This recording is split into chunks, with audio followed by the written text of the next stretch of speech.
When a man has received salvation and has begun to develop his moral character, the next thing he needs is the likeness of God.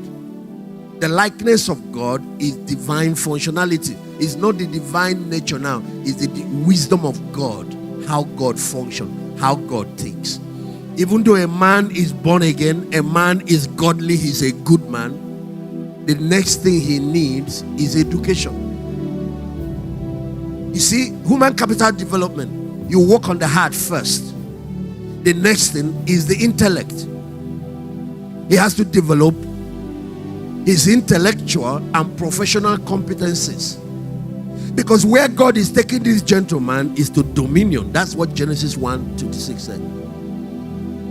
The man that will have dominion is not just a good man because he's a child of God, he has the nature of God.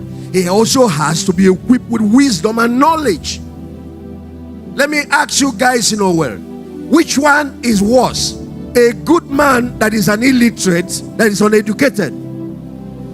He is so godly, he is so virtuous, he is an honest man, but he is an illiterate, he is uneducated, he can't perform if you give him a job. Or an educated man that is so wise, so literate, but he is very corrupt, he's a criminal. Which one do you prefer? Which one is better to have? Now, I want you to see the problem we are facing in Nigeria. We have thousands of people who are Christians, but who have not developed their intellectual, their emotional competencies. They are not able to solve problems. When you hire them, you hire a problem. Are they good? Yes. They won't steal your money. But that is not enough to make you a success. You need two legs to stand. You are born again. You are a child of God. You have developed your character. You are good. You are only hanging on one leg.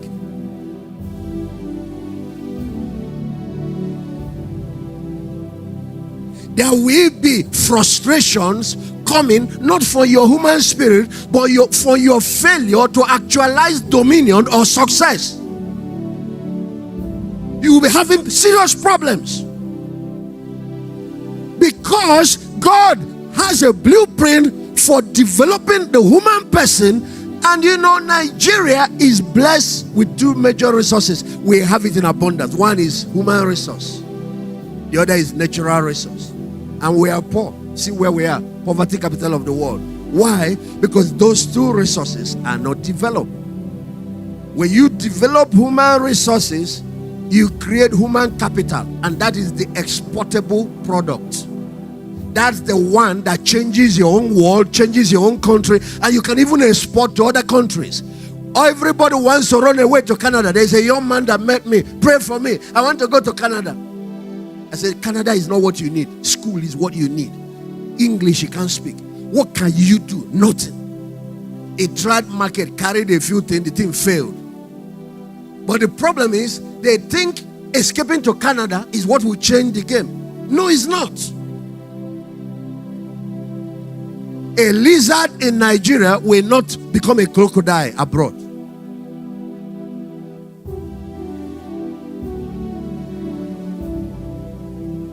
So when they get there, because they have not developed professional competencies and intellectual competencies, frustration will get out of hand. They will jump into crime.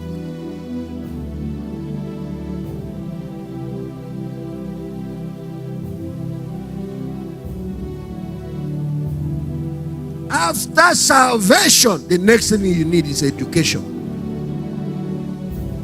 After your heart has been captured by God, the next thing that He must capture is your mind. We call it renewing of your mind. But it's not just renewing with the Bible. You have to renew it with knowledge, with wisdom, with skill.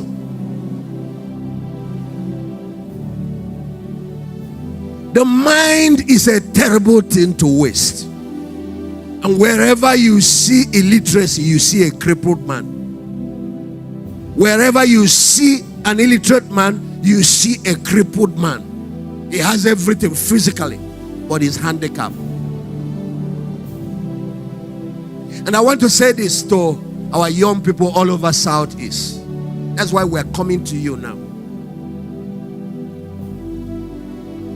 You can get education by formal or informal. You can still get education without job. Innocent did not go to university, but he is a manufacturer.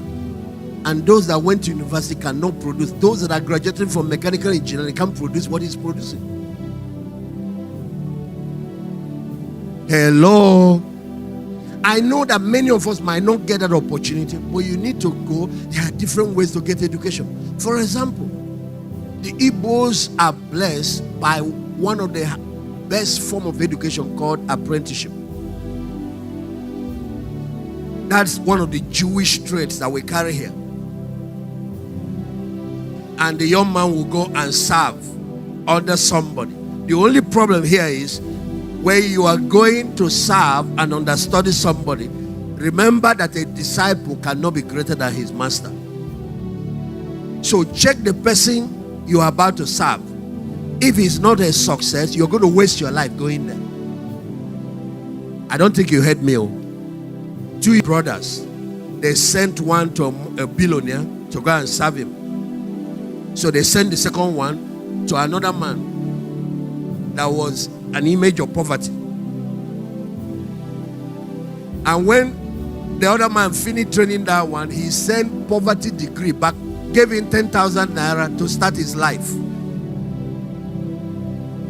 That young man kept going from one problem to another until years after I came out of the university, and I began to talk to him. You can still change this thing. Go back to school. Now we can pay your school fees. Go back to school. He got very angry initially. You yabbing me because I didn't have. But finally, after a while, he went back to school.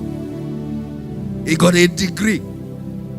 And I watched his life change. From that guy doing petty trading, he's now an international businessman. The other one that was sent to a rich man came out and became rich naturally. There was no need. Because because you can't grow beyond what you are taught.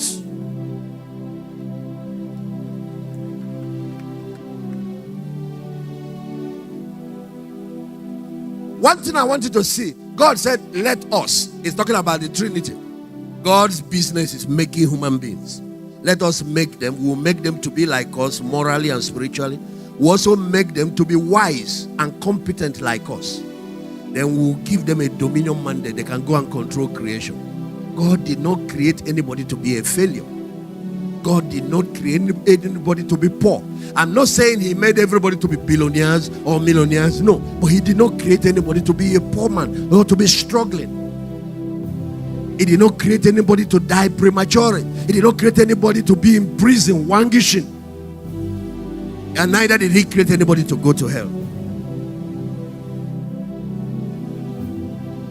So you notice that after developing your spirit man, the next thing is your intellectual and emotional competencies that needs to be developed if you want to be successful.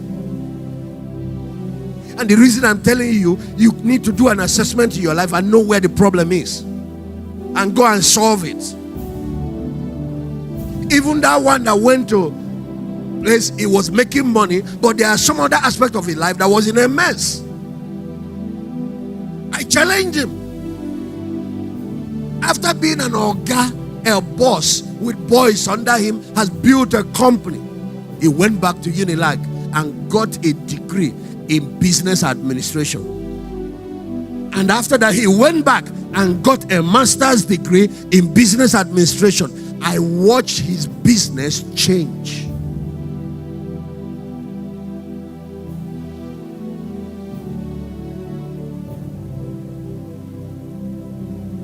These were two traders.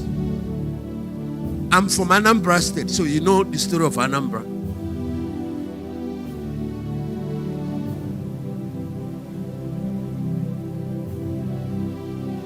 You might have money, but the quality of your life is totally in a mess. Because other aspect of your life is not developed.